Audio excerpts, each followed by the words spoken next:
Hello everyone, welcome to the channel prepare with Ichchha. देखिए, UP PCS prelims 2023 का paper हम discuss कर रहे थे। ये इसका पार्ट 3 है। पिछले 2 पार्ट्स में हमने 100 क्वेश्चंस कर लिए हैं। आज बाकी के बचे हुए 50 कर लेंगे तो 2023 हमारा कंप्लीट हो जाएगा। ये कंप्लीट होने के बाद फिर हम 22, 21, 20 सारे ईयर्स के पेपर्स को डिस्कस करने की कोशिश करेंगे। एंड अगर आपने अभी तक चैनल को नहीं सब्सक्राइब किया है तो प्लीज़ कर लीजिएगा, ताकि जो भी अपडेट्स हों, जो भी नए वीडियोज़ आएँ, वो आप तक आसानी से पहुँच सके। तो आइए देख लेते हैं। देखिए 100 क्वेश्चन हम कर चुके हैं। 101वां क्वेश्चन देखेंगे। जाइलम जो है प्लांट्स में रिस्पॉन्सिबल होता है किसके ट्रांसपोर्टेशन के लिए? जल यानी कि वाटर के ट्रांसपोर्टेशन के लिए। ये क्वेश्चन पीवाईक्यू का है और कई बार पूछा गया। साइंस वाला जो वैसे भी पार्ट है वो हम पीवाईक्यू से पर निर्भर रहकर 99.99% एक्यूरेसी के साथ कर सकते हैं। ठीक है, तो इसीलिए साइंस के लिए ज़्यादा भटकने की ज़रूरत नहीं है। अगला क्वेश्चन देख लेते हैं। अब अगला क्वेश्चन भी एक आसान प्रश्न है कि नॉन कन्वेंशनल एनर्जी सोर्सेज कौन से होते हैं, यानी कि गैर पारंपरिक ऊर्जा स्रोत। अब अगर हम थोड़ा सा ध्यान देंगे तो ये आसान प्रश्न है, लेकिन अगर हम जल्दी और हड़बड़ी में होंगे तो हम ऐसे प्रश्न भी गलत कर सकते हैं। ठीक है, नॉन कन्वेंशनल यानी कि गैर पारंपरिक। गैर पारंपरिक क्या रहा है? हमारे जो रीन्यूएबल रिसोर्सेज हैं, सोलर एनर्जी, विंड एनर्जी, ये पारंपरिक नहीं रहे और ये रिन्यू हो सकते हैं, इसीलिए ये गैर पारंपरिक है। राइट, पारंपरिक रूप से हम किसको यूज़ करते हुए आ रहे हैं? सोर्सेज को, फॉसिल फ्यूल्स वगैरह, जो कि रिन्यू नहीं हो सकते, तो वो क्या हो जाएंगे? वो नॉन रिन्यूएबल रिसोर्सेज हैं। राइट, इजी सी चीज़ है। आगे बढ़ते हैं। अब आता है बायोलॉजिकल ऑक्सीजन इन डिमांड। इससे संबंधित प्रश्न भी कई बार पूछा गया। ये एग्जैक्टली है क्या? ये पूछा गया। देखिए, तो जो वाटर बॉडीज होती हैं उसमें कुछ अमाउंट ऑफ जो ऑक्सीजन होता है वो होता है। ठीक है, लेकिन जब इसमें ऑर्गेनिक मैटर और बढ़ता रहता है तो इसमें जो माइक्रो ऑर्गेनिजम्स, जो बैक्टीरिया वगैरह है, वो इस और ज़्यादा ऑक्सीजन का प्रयोग करते हैं ताकि इसको, जो ऑर्गेनिक मैटर है, इसको डिकम्पोज कर सके। ठीक है, तो नॉर्मल जनरल कंडीशन में क्या होता है? जो ऑक्सीजन होता है वो बाकी एक्वेटिक लाइफ के द्वारा रिक्वायर्ड होता है। लेकिन जब बायोलॉजिकल ऑक्सीजन इन डिमांड बढ़ जाती है, बायोलॉजिकल ऑक्सीजन डिमांड पानी में, इसका मतलब क्या हो गया? वो ज़्यादा पल्यूटेड है, क्योंकि ज़्यादा ऑक्सीजन रिक्वायर्ड हो रहा है माइक्रो ऑर्गेनिजम्स के द्वारा टू डिकम्पोज द पल्यूटेंट्स, जो ऑर्गेनिक मैटर उसमें डिजॉल्व है। राइट, तो आई होप समझ में आ गया होगा। तो ये जो है ज़्यादा दिखाता है, बायोलॉजिकल ऑक्सीजन डिमांड अगर ज़्यादा बढ़ जाती है, इसका मतलब क्या हुआ? कि पल्यूशन जो है वो ज़्यादा बढ़ गया। ठीक है, तो ये क्या है? जलीय पारिस्थितिकी तंत्र में प्रदूषण की जांच के लिए होता है। आगे बढ़ते हैं। अगला क्वेश्चन क्या है? अगले क्वेश्चन में कहा गया है aquatic plant commonly used as biofertilizers in the waterlogged rice field। तो जलीय पौधे जिसे जल प्लावित धान की खेती में यूज़ किया जाता है, वो जैव उर्वरक के रूप में कौन सा है? ये एजोला है। ठीक है, ये अगर आपको रटा होगा पॉइंट तो आप कर सकते हैं। आगे क्वेश्चन आता है। अगेन साइंस के जो क्वेश्चन हैं वो हमारे पीवाईक्यूज से हो जाएंगे सारे। लाफिंग गैस कई बार पूछा गया है, नाइट्रस ऑक्साइड। ठीक है, फिर अगला क्वेश्चन है सी वीड्स जो होते हैं, ये इम्पॉर्टेंट सोर्स किसका है? समुद्री शैवाल। ठीक है, देखिए जो सी वीड्स इम्पॉर्टेंट सोर्स किसके हैं? देख लिया हमने, आयोडीन के। ठीक है, आयोडीन जो है, आयोडीन किन में पाया जाता है? जो फिशेस होती हैं, ठीक है, और जो सी फूड होता है उसमें पाया जाता है प्रचुर मात्रा में। ठीक है, तो ये पॉइंट याद रखिएगा। अगला क्वेश्चन साइंस का फिर आ जाता है, इंसेक्टिवोरस प्लांट कौन सा है? अब ऐसे नाम दे देते हैं कि अगर आपने सही से याद होगा तब तो आप टिक कर लेंगे, वरना वहाँ पर आप प्रेशर में इन सारे नामों के बीच में खो जाएंगे कौन सा सही है। याद कर लीजिएगा, नेपेंथिस। नेपेंथिस जो है ये एक इंसेक्टिवोरस प्लांट है, और भारत में अगर हम देखें तो नेपेंथिस जो है ये प्रमुख रूप से मेघालय राज्य में पाया जाता है। ठीक है, तो ये भी एक पॉइंट है, याद रख लीजिएगा कि प्रमुख रूप से कहाँ पाए जाते हैं नेपेंथिस? मेघालय में। ठीक है, अब ह्यूमन हार्ट में कितने चेम्बर्स होते हैं? 1 है, 2 है, 3 है या फिर 4 हैं? तो ह्यूमन हार्ट में 4 चेम्बर्स होते हैं। राइट, तो ये साइंस वाले क्वेश्चंस हो गए हमारे। फिर क्वेश्चन आता है इंडिया की rank world green house gas emission 2022 की रिपोर्ट में। तो ये हमारे लिए इम्पॉर्टेंट है कि जो भी इंडेक्सेस हों, जो भी ये इंडेक्स जारी किए जाते हैं, सबको हम अच्छे से एकदम इंडिया की रैंक रट लें, टॉप 3 रट लें, बॉटम रट लें, सारी ये चीज़ें हमको रटनी पड़ेंगी। कौन इन रिपोर्ट्स को जारी करता है, उस संस्थान का नाम, ताकि ऐसा कोई भी क्वेश्चन आए तो हमारा गलत ना हो। आगे बढ़ते हैं। अगला क्वेश्चन है एक जोग्राफिकल यूनिट जो कलेक्ट करता है, स्टोर करता है और रिलीज़ करता है वाटर को। ठीक है, अब ये थोड़ा सा कंफ्यूजिंग हो सकता है। भौगोलिक इकाई जो पानी को इकट्ठा करती है, उसको भंडारण करती है और छोड़ती है। अब वेस्ट लैंड तो नहीं हो सकता ना, तो ये ऑप्शन हट गया। वेट लैंड भी नहीं हो सकता, ठीक है। अब ये वाटर रिजर्व और वाटर शेड में दो में कंफ्यूजन आ सकता है हमको कि रिजर्व हो शायद, राइट। तो थोड़ा सा अगर हम दिमाग लगाएंगे कि ये कलेक्ट करने की बात कर रहे हैं, यानी कि इधर से पानी आ रहा हो, ठीक है, उसको स्टोर कर रहा हो, और जब उसमें रिलीज़ करना हो तो रिलीज़ भी करे, तो इन दोनों में रिजर्व में तो सिर्फ इकट्ठा करने की बात होगी, रिलीज़ की शायद ना हो। तो वाटर शेड यहाँ पर सबसे एप्ट ऑप्शन जो है वो जा रहा है, ठीक है। तो ये ऑप्शन हमारा जल विभाजक यहाँ पर सही होगा।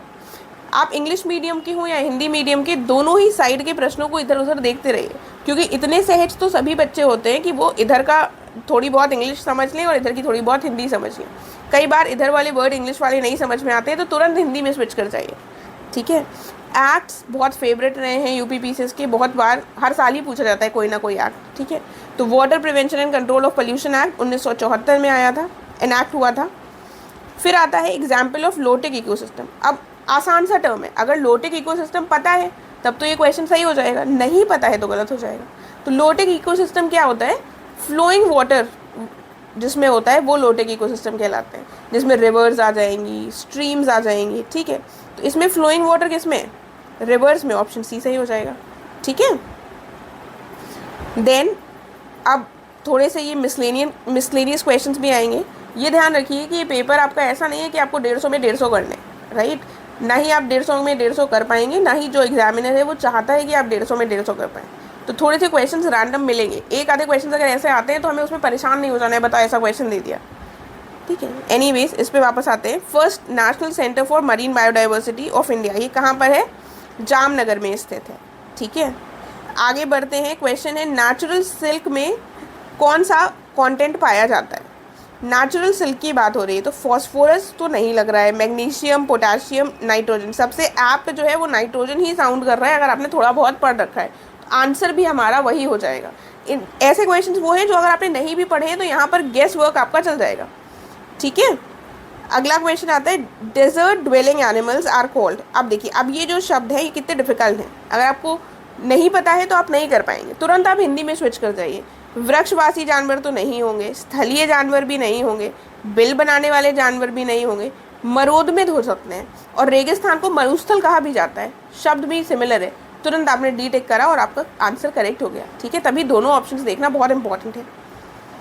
आगे बढ़ते हैं। डिजीजेस।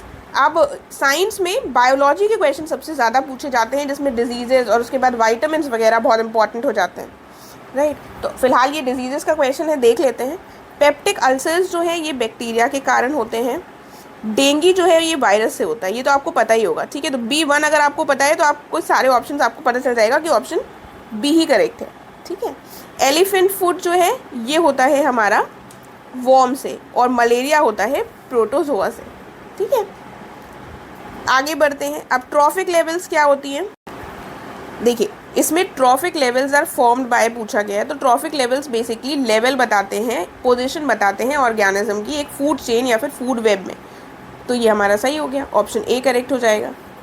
आगे बढ़ते हैं अगले क्वेश्चन की तरफ। कहा गया है नेशनल पार्क्स में जेनेटिक डाइवर्सिटी को मेंटेन रखा जाता है किस प्रोसेस के माध्यम से? वो इन सीटू कंजर्वेशन होता है, या फिर वो एक्स सीटू कंजर्वेशन होता है, राइट, या फिर जीन पूल होता है, क्या होता है नेशनल पार्क्स में, ठीक है। तो यहाँ पर हमारा करेक्ट आंसर हो जाएगा इन सीटू कंजर्वेशन होता है, ठीक है। जहाँ पर नेचुरल एनवायरनमेंट में उनको कंजर्व किया जाता है वो इन सीटू कंजर्वेशन होता है। एक्स सीटू कि उनके जो नेचुरल एनवायरनमेंट है उससे निकाल कर कहीं दूसरी जगह रख कर उनको कंजर्व किया जाए, तो वो हमारा एक्स सीटू हो जाएगा, ठीक है। तो ऑप्शन यहाँ पर ए करेक्ट हो जाएगा। 119वां क्वेश्चन है हंगुल डियर। हंगुल डियर जो है ये जम्मू कश्मीर में पाया जाता है। देखिए, अब ये जो हंगुल है ये स्टेट एनिमल भी है जम्मू कश्मीर का, और बहुत ज़्यादा हम इसके बारे में कुछ ना कुछ सुनते रहते हैं क्योंकि ये नियर एक्सटिंक्शन में पहुंच गया है, ठीक है। साथ में आपको पता होगा एक दाची ग्राम नेशनल पार्क है जम्मू कश्मीर में, वहाँ पर भी ये हंगुल पाए जाते हैं, ठीक है। तो ये सारे पॉइंट से आप दाची ग्राम नेशनल पार्क पता है और वहाँ पर हंगुल पाए जाते हैं, तो इस पॉइंट से भी आप कनेक्ट करके जम्मू कश्मीर को टिक कर सकते हैं। आगे बढ़ते हैं। देखिए, पीसीएस के एग्जाम में फैक्ट्स बहुत सारे होते हैं, ठीक है। तो वहाँ पर फैक्ट्स को आपको थोड़ा सा रट कर ही आंसर करना पड़ता है, वहाँ पर थोड़ी बहुत रीजनिंग तभी वर्क करेगी जब आपको फैक्ट्स रटे हो। आप कुछ भी पढ़कर अगर नहीं जाएंगे, आपको पता ही नहीं है, तो आप कोई आपको आइडिया ही नहीं है हंगुल डियर का, तो आप किसी भी स्टेट में कहाँ पर होगा, आप कुछ भी गेस नहीं कर सकते। ठीक है, गेस वर्क तभी वर्क करेगा जब हमने चीज़ों को पढ़ा हो अच्छे से। उसके बाद आता है बायोडिग्रेडेबल पल्यूटर। नहीं है, इज नॉट अ बायोडिग्रेडेबल पल्यूटर। यानी कि बायोडिग्रेडेबल क्या होता है, जो कि डिग्रेड हो जाए, मिल जाए। ठीक है, जैसे प्लास्टिक है, तो प्लास्टिक नॉन बायोडिग्रेडेबल है क्योंकि वो टूट कर डिग्रेड नहीं होती है, सॉइल में मिल नहीं पाती।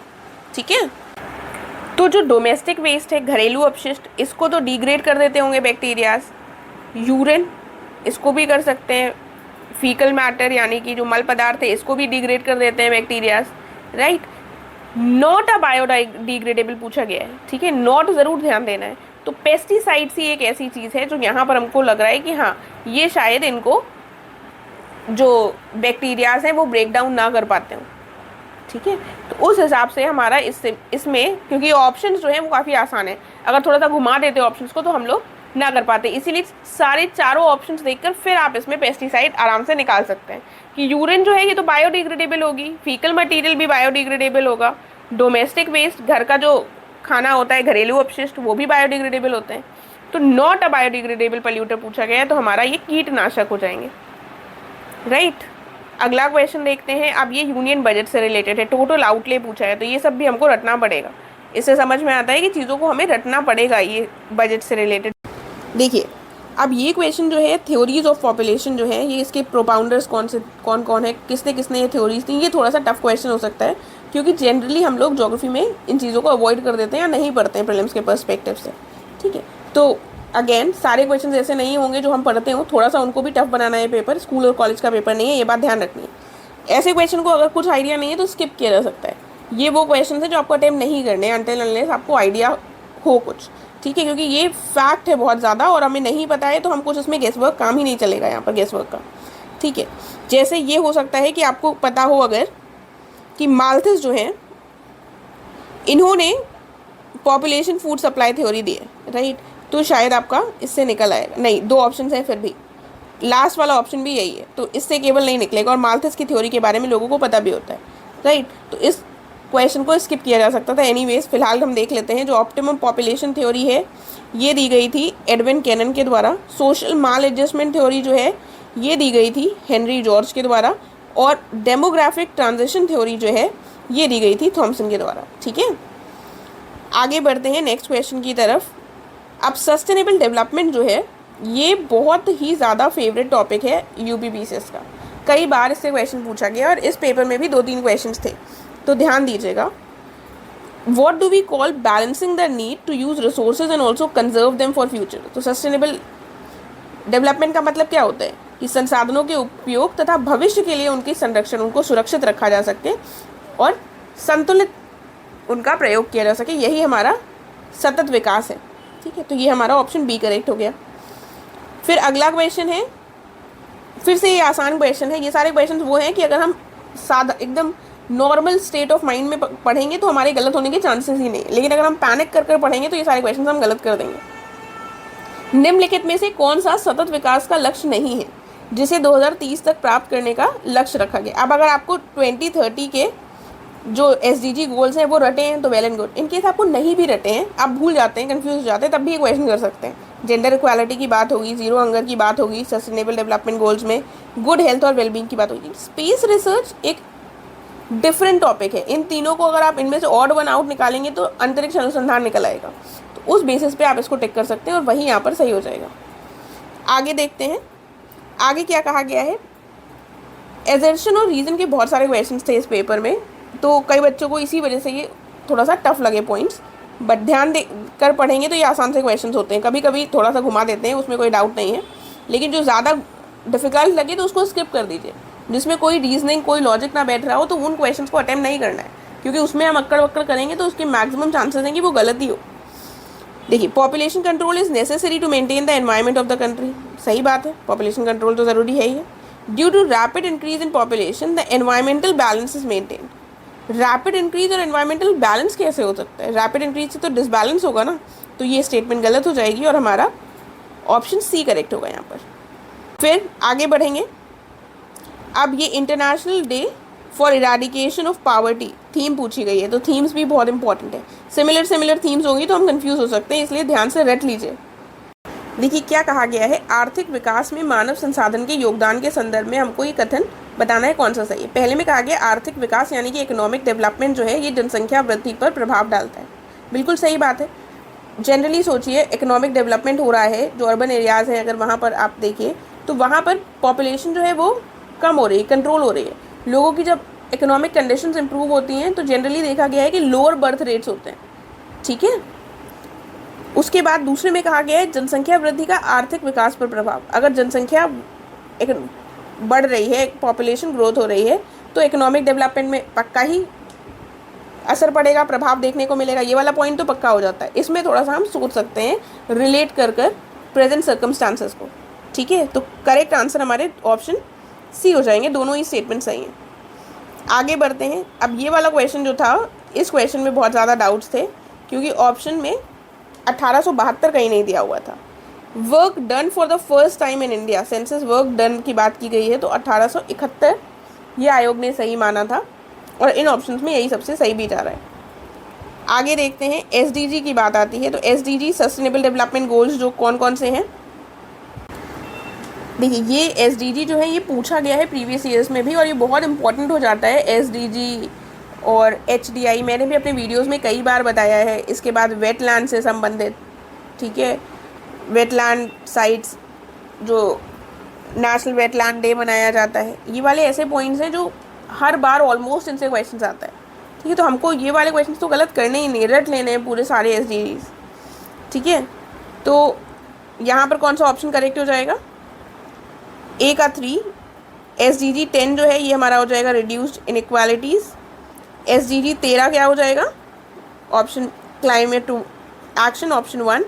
एसडीजी 14 क्या हो जाएगा, लाइफ बिलो वाटर, और लाइफ ऑन लैंड हो जाएगा हमारा एसडीजी 15, ठीक है। तो अगर आपने रट लिए होंगे तो ये क्वेश्चन आपके लिए आसान है। आगे बढ़ते हैं। अब ये बुक्स वगैरह भी पूछी जाती हैं, भले ही वो रीसेंट बुक ना हो, थोड़ी सी पुरानी पूछ ली जाती है, तो इसके लिए तो हम ऐसे प्रिपेयर नहीं हो सकते। जो बुक हमारे सामने आए उसके लिए हम थोड़ा थोड़ा उनका नाम देखते रहें, उनके ऑथर्स देखते रहें, बस यही कर सकते हैं। फिलहाल ये चैलेंज ऑफ वर्ड पावर्टी जो है ये गुन्नार मिर्डल की बुक है, गुन्नार मिर्डल की, ठीक है। स्कीम्स, सरकार की जो योजनाएं हैं वो भी एक इम्पॉर्टेंट पार्ट फॉर्म करती हैं प्रीलिम्स में और बहुत इनसे क्वेश्चंस आ रहे हैं पिछले कुछ वर्षों में। मेन ऑब्जेक्टिव क्या रखा गया है जननी सुरक्षा योजना की। अब अगर आप देखें, केवल मातृ मृत्यु दर में कमी, केवल नवजात मृत्यु दर में कमी, केवल शिशु मृत्यु दर में कमी, मातृ मृत्यु दर तथा नवजात मृत्यु दर दोनों में कमी, ठीक है। तो इसके जो मेन ऑब्जेक्टिव है, फिलहाल तो आपको लग रहा होगा हाँ यही सही है, लेकिन अगर आपको नहीं पता होगा जननी सुरक्षा है तो आप इसमें कंफ्यूज हो सकते हैं कि शायद केवल मातृ मृत्यु दर में कमी कर रहे हो, ठीक है। तो ये पॉइंट थोड़ा सा इसका ऑब्जेक्टिव टफ हो सकता है अगर हमको आइडिया ना हो, राइट। लेकिन तब भी ऐसे क्वेश्चंस में अगर वाइल्ड गेस करना हो तो वो कोशिश कीजिए कि जो ज़्यादा चीज़ों को ले रहा हो, जिसका ऑब्जेक्टिव थोड़ा वाइड हो, ठीक है। एक नैरो ऑब्जेक्टिव कम स्कीम्स का होता है, वाइड थोड़ी ज़्यादा का होता है। इस तरीके से थोड़ा लॉजिक बैठाकर हम इसको टिक कर सकते थे अगर हमको आइडिया ना हो तब भी। फिर सस्टेनेबल डेवलपमेंट का एक और क्वेश्चन आता है, एजेंडा 21 जो रियो समिट 1992 में हुई थी, ये किससे संबंधित है। अगेन ये बहुत बार पूछा गया है, सस्टेनेबल डेवलपमेंट उनका फेवरेट टॉपिक है।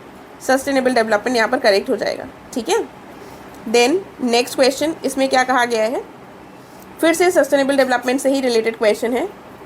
संधारणीय विकास लिखा हुआ है, वैश्विक सूचक संरचना तथा राष्ट्रीय सांख्यिकीय व्यवस्थाओं द्वारा प्रस्तुत एवं क्षेत्रीय आधार पर संकलित सूचना के आधार पर जो संयुक्त राष्ट्र महासचिव हैं एक वार्षिक संधारणीय विकास लक्ष्य रिपोर्ट जो है वो प्रस्तुत करते हैं। Global integrated framework and data जो प्रोड्यूस होता है national statistical systems and information के द्वारा कलेक्ट किया जाता है रीजनल लेवल पर, उसके बेसिस पर एक annual sustainable development goal report जारी की जाती है। उसके बाद क्या कहा गया है, ग्लोबल सस्टेनेबल रिपोर्ट जो है ये प्रोड्यूस की जाती है to form quadrennial sustainable development and goal review deliberation at the UN General Assembly once every quarter, ठीक है। वंस एवरी क्वार्टर की बात हो रही है यहाँ पर। देखिए पहला वाला जो स्टेटमेंट है वो तो ठीक लग रहा है, लेकिन कोई भी रिपोर्ट वंस एवरी क्वार्टर तो नहीं सही लग रही है। क्वार्टर में कौन रिलीज़ करता है, ये हर 3, आप भी कोई रिपोर्ट पढ़ते हैं, अगर आपने पढ़ी होगी इस रिपोर्ट के बारे में, आपने पढ़ा होगा सस्टेनेबल डेवलपमेंट गोल्स रिपोर्ट, तो ये तो होगा ना कि आप एक साल में कोई रिपोर्ट पढ़ते हैं कि आप हर 3-4 महीने में पढ़ रहे हैं, राइट। इसीलिए इस लॉजिक से अगर हम ध्यान से स्टेटमेंट पढ़ें एवरी क्वार्टर, इस लॉजिक से हम इस पॉइंट को हटाकर ओनली 1 को टिक कर सकते थे, ठीक है। आगे देखते हैं HDI, अगेन इनके फेवरेट टॉपिक्स में है। तो इसमें क्या है, करंट का टॉपिक है इसलिए मैं इसको छोड़ रही हूँ। थोड़ा सा पहले की रिपोर्ट पूछी गई है, इतना करंट में भी नहीं था। तो HDI को याद रखिएगा, इससे रिलेटेड कुछ भी रीसेंट में होगा उसको हमें ज़रूर देखना है। आगे बढ़ते हैं, फिर क्या कहा गया है, प्राकृतिक संसाधनों का वर्तमान पीढ़ी द्वारा इस प्रकार उपयोग किया जाए कि प्राकृतिक संसाधनों का न्यूनतम क्षरण हो। ये किस प्रकार का विकास कहलाएगा? Again sustainable development. अब सोशल डेवलपमेंट पहले दे दिया गया है, अगर आप जल्दी में होंगे तो हो सकता है आप इसको टिक कर दें, लेकिन ध्यान से क्वेश्चन पढ़कर ध्यान से टिक करेंगे तो सी ऑप्शन ही आएगा यहाँ पर, ठीक है। 3-4 क्वेश्चन हमने देख लिए जो सस्टेनेबल डेवलपमेंट से हैं। आगे बढ़ते हैं, PM गति शक्ति स्कीम। PM गति शक्ति स्कीम, अगेन स्कीम्स इंपॉर्टेंट है, कब कौन सी स्कीम लॉन्च होती है वो भी इंपॉर्टेंट हो जाता है। देखिए, तो अगर हमको पता होगा कि PM गति शक्ति स्कीम जो है, इसके बारे में आपने मेंस वगैरह में शायद पढ़ा हो, टच में रहे हो इस स्कीम से, इंपॉर्टेंट स्कीम थी। नेशनल मास्टर प्लान था ये मल्टी मोडल कनेक्टिविटी के लिए, कि सारे डिपार्टमेंट्स और जो मिनिस्ट्रीज़ हैं आपस में मर्ज होकर काम कर सकें। अलग अलग ना हो कि कहीं पर रोड का निर्माण हो गया, फिर पता चले खुदाई हो गई और रोड को तोड़ दिया गया, राइट। तो इसके लिए ये स्कीम लाई गई थी और इसको लॉन्च किया गया था अक्टूबर 2021 में, ठीक है। अब PM गति शक्ति जो स्कीम है परटेन्स टू 7 इंजन्स, ये बिल्कुल सही है। Roads, railways, airports, ports, mass transport, waterways, logistics, infrastructure, इन सबको मर्ज करने की बात की गई, आपस में इन सबके सामंजस्य बना रहे। और जो NIP है, नेशनल इंफ्रास्ट्रक्चर प्लान, इसको इसी में जोड़ दिया गया था जो 2019 में लॉन्च किया गया था, ठीक है। तो ऑप्शन यहाँ पर जो दूसरी स्टेटमेंट है वो सही हो जाएगी। आगे बढ़ते हैं, क्या कहा गया है, अब इसमें से कौन सी इकोनॉमिक एक्टिविटी नहीं है, ठीक है। तो ये अगेन आसान सा प्रश्न है, किसानी, नौकरी, ट्रांसपोर्टेशन, परिवहन। उसके बाद स्वैच्छिक समाज सेवा। स्वैच्छिक समाज सेवा जो है ये आर्थिक क्रिया नहीं, आप स्वेच्छा से कर रहे हैं, अपनी मर्जी से कर रहे हैं, तो इसमें कोई भी आपको धन की प्राप्ति नहीं होगी, इसीलिए आर्थिक क्रिया नहीं हुई। देन अगला क्वेश्चन फिर से यूनियन बजट से आ जाता है और उसके संबंध में पूछा गया है कि प्रीवियस ईयर के कंपैरिजन में हाईएस्ट परसेंटेज या डिक्लाइन कौन सी स्कीम में हुआ है, राइट। तो अगेन बजट को हम डिटेल से देखेंगे और मेरी कोशिश रहेगी इससे रिलेटेड मैं वीडियोस ला सकूँ। आगे क्वेश्चन कहा गया है, by which year the target of population stability has been fixed in India. तो भारत में पॉपुलेशन स्टेबिलिटी को फिक्स करने की बात 2070 के लिए की गई है, ऑप्शन बी करेक्ट हो जाएगा। अगला प्रश्न है फाइनेंस सेक्टर से पूछा गया है, यूनियन बजट से, तो इसको स्किप कर रहे हैं। यहाँ पर इकोनॉमिक सर्वे से भी क्वेश्चन पूछा गया है और पूछा गया है कि मतलब स्टेटमेंट्स पूछे गए हैं डिटेल में, ऐसा नहीं है कि आप हल्के हल्के में ऊपर ऊपर से पढ़ लेंगे तो आपको याद होगा। अब इन्होंने जैसे क्रेडिट ग्रोथ सर्विस सेक्टर में बता दिया है अबव 16% सिंस जुलाई 2022, तो थोड़ा सा आपको डेटा भी इसका रटना पड़ेगा, ठीक है। तो ये हम यहाँ पर छोड़कर आगे बढ़ते हैं। अब ये वाला जो क्वेश्चन था टाइप्स ऑफ पावर्टी, इसमें फिर से ये विवादित प्रश्न था क्योंकि नॉर्मल कंडीशन में हम जो पढ़ते हैं बुक्स में वो 2 तरह की हैं, एब्सोल्यूट पावर्टी और रिलेटिव पावर्टी, लेकिन आयोग ने सब्जेक्टिव पावर्टी को भी एक टाइप माना था, ठीक है। तो फिर पता नहीं इसके लिए आयोग ने एंड में रिवाइज्ड आंसर की में इसको कंसिडर किया है या नहीं, फिलहाल जो आयोग ने माना है वो मैंने बता दिया है। नेक्स्ट क्वेश्चन है, फिर से एक स्कीम पर क्वेश्चन आ गया है, तो जितनी भी इंपॉर्टेंट स्कीम्स हैं सबके हमें ईयर्स जो हैं वो रटे होने चाहिए। जैसे दीनदयाल उपाध्याय ग्राम कौशल योजना जो है ये 2014 में आई थी, rural housing interest subsidy scheme 2017 में, श्यामा प्रसाद मुखर्जी अर्बन मिशन 2016 में आया था, ठीक है।